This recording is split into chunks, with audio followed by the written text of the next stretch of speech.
शिखा और आप देख रहे हैं डीडी समाचार खास मुलाकात की कड़ी में। आज डीडी समाचार की टीम राजस्थान की ग्राम पंचायत मिलोम पहुंची है। ग्राम पंचायत मिलोम के सरपंच अशोक कुमार सोलंकी 1 साल से सरपंच पद पर कार्यरत है और ग्राम पंचायत में विकास के बारे में क्या कुछ कहा, आइए सुनते हैं उनकी जुबानी मनीराम भाटी के साथ। नमस्कार। डीडी समाचार टीम पहुंची है ग्राम पंचायत निमोल में और यहाँ के सरपंच श्री अशोक कुमार जी से खास मुलाकात करेंगे और पंचायत के मुद्दे क्या हैं, मसले क्या हैं, उनसे बातचीत करेंगे। तो सरपंच साहब, डीडी समाचार में आपका स्वागत है। Thank you sir. Maniram ji, Ganganagar की तरह से आप पधारे। आप और विक्रम सिंह जी का मोस्ट वेलकम हमारी ग्राम पंचायत में। तो सरपंच साहब, ये बताइए कि मुद्दे और मसले तो बहुत होते हैं ग्राम पंचायत में। सड़कें हैं, पानी है, बिजली है, इनकी क्या व्यवस्था है सर? ग्राम पंचायत निम्बोल के अंदर इस कोविड की महामारी के अंदर मैं 1 साल से सरपंच पद पर हूँ और हमारे यहाँ पानी जमाई से पानी बराबर रूप से पानी सप्लाई हो रहा है और हमारा एक रेवेन्यू विलेज है बोगासनी, वहाँ पर भी पानी की व्यवस्था जमाई से जारी है। और जमाई के अलावा हमने एक बोगासनी रेवेन्यू गांव के अंदर एक जल शक्ति मिशन के तहत प्रपोजल भेज रखा है, जिसमें वहाँ पे एक बहुत बड़े टंकी और घर घर कनेक्शन के लिए प्रस्ताव भेज रखा है। तो ये इम्प्लीमेंटेशन होते ही, सेक्शन आते ही हम वहाँ कार्य शुरू कर देंगे। और रही बात कुछ ढाणिए हैं जहाँ पाइपलाइन वगैरह लीकेज है, तो उसके लिए बजट आते ही वो पाइपलाइन डालकर बेरे और ढाणियों पे जल्द से जल्द पानी की सुचारू व्यवस्था करवाएंगे। और रही बात कुओं में पानी रिचार्ज के लिए, तालाब पिछले 17 साल से खाली था। उस तालाब के माध्यम बरसात का पानी इकट्ठा करने के लिए एक 3-4 किलोमीटर लंबी नहर खुदवाई हमने बामासा और के सहयोग से। उस नहर के माध्यम से तालाब भर गया है। तालाब भरने के बाद तालाब से आसपास के बेरे रिचार्ज हो रहे हैं, जिससे उनका जल स्तर ऊपर आता है। तो कृषि के लिए भी उपलब्ध पानी इसके माध्यम से हो रहा है सर। अच्छा सर, सड़कें और बिजली क्या व्यवस्था है? सर, बिजली के लिए हमारा जीएसएस है। निम्बोल जीएसएस से 4-5 गांव में बिजली की सप्लाई भी हो रही है। बिजली किसानों को 8 घंटे मिल रही है। गांव में 24 घंटे बिजली होती है। और रही बात सड़कों की, सड़कें हमारे पास जैतारण से 17 किलोमीटर हमारा गांव पड़ता है। उसके जस्ट 4 किलोमीटर आगे निर्मेक्स सीमेंट का बड़ा प्लांट है। उस प्लांट में जब शुरुआत हुई तो भारी वाहनों की आवाजाही से निम्बोल से लेके जैतारण तक की सड़क पूरी टूट चुकी है, कृत विकृत हो गई है। मतलब जो चीज 10 मिनट में आना था, निम्बोल से जैतारण आधे घंटे की दूरी तय करने में समय लगता है, वो 2-2.5 घंटे लगते हैं। बीमार आदमियों के लिए बहुत ही बड़ी समस्या हो गई है। हर आम आदमी के लिए आवक जावक में बहुत ही कठिनाई आ रही है। तो अभी मेरे बनते ही मैंने कलेक्टर साहब को, एसडीएम साहब को ज्ञापन दिया है, श्रीमान मुख्य सचिव साहब को भी दिया है कि भाई ये रोड हमारी कंप्लीट हो जाए तो हमारी मुख्य समस्या जो है वो है यही है। फैक्ट्री को भी हमने डिमांड की है, भाई आप अपने स्तर से बनाइए, लेकिन जब तक प्रशासन सहयोग नहीं करेगा तब तक फैक्ट्री कुछ एक्शन नहीं लेगी। तो हम चाहते हैं कि इस 2021 के अंदर हमारी ये रोड बन जाए, जिसका माइनिंग डिपार्टमेंट का जो पैसा होता है राजस्थान सरकार में, उस डिपार्टमेंट में लगभग 700 करोड़ पैसे पड़े हैं। लेकिन वो रोड अगर वो निम्बोल से जैतारण की रोड सेक्शन कर दे तो ये लोग लगभग 20-25 गांवों की समस्या हल हो जाएगी। बाकी कुछ रोडें हैं, जैसे निम्बोल से बोगासनी हो गई, निम्बोल से कानाचा हो गया, निम्बोल से बड़ुंदा हो गया, निम्बोल से मुरकासनी हो गया। ये रोडों के लिए भी प्रस्ताव भेजा है पीडब्ल्यूडी को। ग्राम सभा में प्रस्ताव लेके पीडब्ल्यूडी को भेजा है। पीडब्ल्यूडी से आस करते हैं, उनसे एक्सेप्टेशन करते हैं कि वो हमारी ये रोडें सेक्शन जारी करें। ये चीज़ है सर। अच्छा सरपंच साहब, जो प्रधानमंत्री आवास योजना आई थी गरीब लोगों के लिए, तो इसमें कितने लोग वंचित रह गए सर? वंचित है लोग, अभी काफ़ी संख्या में वंचित हैं। 2011 की जनगणना के अनुसार जो एक गाइडलाइन थी, सर्वे लाइन थी, उसमें से कुछ लोग छूट गए थे। अभी नया सर्वे चल रहा है मेरा, नया सर्वे करवा के जो भी बचे हुए हैं उनके लिए प्रपोजल भेज के मेरे इस कार्यकाल के अंदर 100% मैं चाहता हूं जो भी बच्चे हैं उनको इंदिरा आवास बन जाए, तो इसके लिए भी कार्य कर रहे हैं सर। अच्छा सर, एक पेंशन योजना है जो दिव्यांग कोई बच्चे हैं या दिव्यांग लोग हैं या 60 साल की उम्र से ऊपर के लोग हैं, तो सरकार ने पेंशन योजना चला रखी है, तो इनसे भी कुछ लोग वंचित हैं, इनके बारे में कोई प्रकाश डालिए। बिल्कुल वंचित थे। अभी 1 साल से मैंने ऐसे बहुत सारे नाम जुड़वा दिए हैं। इसके लिए हमारे 3 कर्मचारी पंचायत सहायक लग रखे हैं, एलडीसी है, सब कर रहे हैं मेहनत, और हम घर घर सर्वे कर रहे हैं। तो जो भी बचा हुआ है, जो भी कागजों में अगर उसकी एज प्रूफ नियमों में आ रहा है, उसको हम जुड़वा के एक्टिवेट करवा रहे हैं सर। अच्छा सर, भ्रष्टाचार के बारे में क्या विचार है?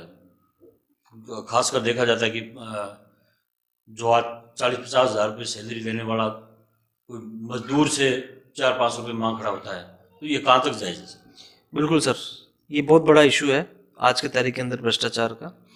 इसमें मेरे कार्यकाल से पहले क्या हुआ उस पर मैं प्रकाश नहीं डालना चाहता हूं, बट मेरे इस 1 साल के अंदर किसी ने भी अगर बोल दे कि 1 रुपये लिया है, चाहे वो कर्मचारी क्यों ना हो, चाहे पंचायत में सहायक भी क्यों ना हो, चाहे मैं खुद क्यों ना हूं, अगर कोई भी बोल दे कि 1 रुपये भी लिया है, तो मैं आज उसके लिए कार्रवाई करने के लिए तैयार हूं।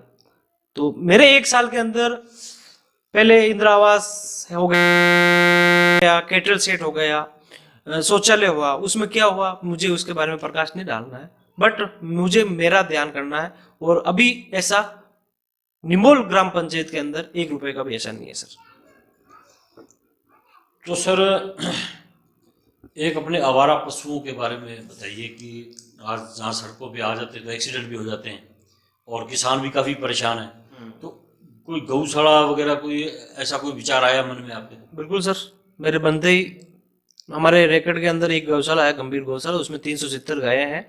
370 गायों में कुछ गायें बाहर आवारा घूम रही थी, जिससे किसान वर्ग दुखी था, क्योंकि बारिश के मौसम में एक ही फसल ली जाती है और उसमें भी अगर गाय नुकसान कर दे तो एक बहुत बड़ा उनके लिए दुखद होगा और नुकसान भी होगा। तो मेरे मीटिंग के अंदर गौशाला वाले को बुलाकर जो से उसका संचालन कर रहे हैं उनको सबको बोला है और सब गायों को 370 को अंदर डलवाया। और हमारे लिए गांव में एक बहुत बड़ी खुशी की बात है कि एक गौशाला के बाद दूसरी गौशाला और स्टार्ट हो गई है, जिससे दोनों गौशाला के अंदर गायें पर्याप्त रूप से उनको सुविधा युक्त चारा मिल रहा है, पानी मिल रहा है, और अब आज की तारीख के अंदर गायें आवारा नहीं घूम रही है। तो ये निमोल के लिए बहुत, किसानों के लिए भी बहुत खुशी की बात है सर। सरपंच साहब, अपने मृत्यु भोज पर क्या विचार है? क्योंकि ये एक अपने मुख्यमंत्री अशोक गहलोत जी ने ये गाइडलाइन शुरू की थी कि ये मृत्यु भोज बंद होना चाहिए, क्योंकि गरीब आदमी ये करने से 10 साल पीछे चला जाता है, तो इसके बारे में थोड़ा बताइए। बिल्कुल, ये आज के लिए बहुत ही बड़ा जटिल समस्या है। इसके अंदर क्या ना, मृत्यु भोज एक अभिशाप है। इसके अंदर हम लोगों को मोटिवेशन करना जरूरी है, उनको जागृत करना बहुत जरूरी है। जागृत करने के साथ साथ पहले खुद पर इम्प्लीमेंटेशन करना जरूरी है, क्योंकि आपने बिल्कुल सही फरमाया, गरीब तबका इस मृत्यु भोज को करने के लिए अपनी जमीन, अपने गहने सब कुछ बेच देता है। तो ये चीज धीरे धीरे इस कोरोना कोविड गाइडलाइन में माननीय अशोक गहलोत जी की अपील पर अब तो बहुत कम, इसमें परिवर्तन बहुत आया, समय लगेगा बट इसमें परिवर्तन आ जाएगा सर। और मृत्यु भोज मुझे लगता है आने वाले कुछ सालों में एकदम, अपन किसी चीज को कर रहे हैं ना सर, वो उसमें थोड़ा समय लगता है, पर आने वाले समय में मुझे लगता है सर मृत्यु भोज पूरा बंद हो जाएगा सर। तो सर, नशे पर आपका क्या कहना है? क्योंकि आज 10 साल की उम्र से लेकर युवा पीढ़ी जो है नशे की ओर बढ़ रही है और काफ़ी संख्या बढ़ चुकी है, तो नशे मतलब इसको रोकथाम के लिए कोई आपका कोई विचार है? श्रीमान जी, युवाओं में नशा बड़े चरम पर है और मुझे खुशी भी है कि निम्बोल गांव ग्राम पंचायत में जो दूसरी ग्राम पंचायत या दूसरे एरिया में जो नशापत्ती होती है वो निम्बोल में इतनी नहीं है। और अगर थोड़ी बहुत है तो हम लोग उनको पर्सनली मोटिवेट करते हैं। पर्सनली मोटिवेट करके, मैं खुद एज ए केमिस्ट हूँ, मैंने भी बहुत सारे लोगों को यहाँ पे मेडिकल स्टोर पे नशा छुड़ाया है। तो नर्वस सिस्टम फेल हो जाता है अगर आप हैवी नशा करते हो तो, और नशे के साथ साथ अपना सबसे बड़ी चीज़ है कि अपना पूरा घर बर्बाद हो जाता है। तो ज़्यादा नहीं है, कम मात्रा में है, लेकिन मुझे लगता है कि अभी धीरे धीरे हमारे युवा कहना मानने वाले हैं ग्राम पंचायत के, और धीरे धीरे वो अपनी ट्रैक पे भी आ रहे हैं। मतलब अल्प मात्रा में हमारे गांव में नशा है, तो इतना बड़ा नहीं है कह सकते हैं, और वो है जो भी परिवर्तन हो जाएगा सर। और अभी 2 कैंप भी लगाए थे राज्य सरकार की तरफ से, मेडिकल कैंप थे नशा मुक्ति के, अभी 2 महीनों में 2 कैंप लगे हैं, और जो होता है वो आता है, बिल्कुल उनको मेडिसिन वगैरह दी जाती है और नशा छोड़ने के लिए उनको मोटिवेट किया जाता है सर। अच्छा सर, गणतंत्र दिवस भी आ रहा है और नया वर्ष भी शुरू हो चुका है, तो जनता को क्या संदेश देना चाहेंगे? इस 26 जनवरी को गणतंत्र दिवस पर सभी ग्रामवासियों को मेरी हार्दिक शुभकामना। मैं उनके उज्जवल भविष्य एवं स्वास्थ्य की कामना करता हूं, और इस कोविड गाइडलाइन के अनुसार राज्य सरकार के दिशा अनुसार हम 26 जनवरी के कार्यक्रम को मनाएंगे।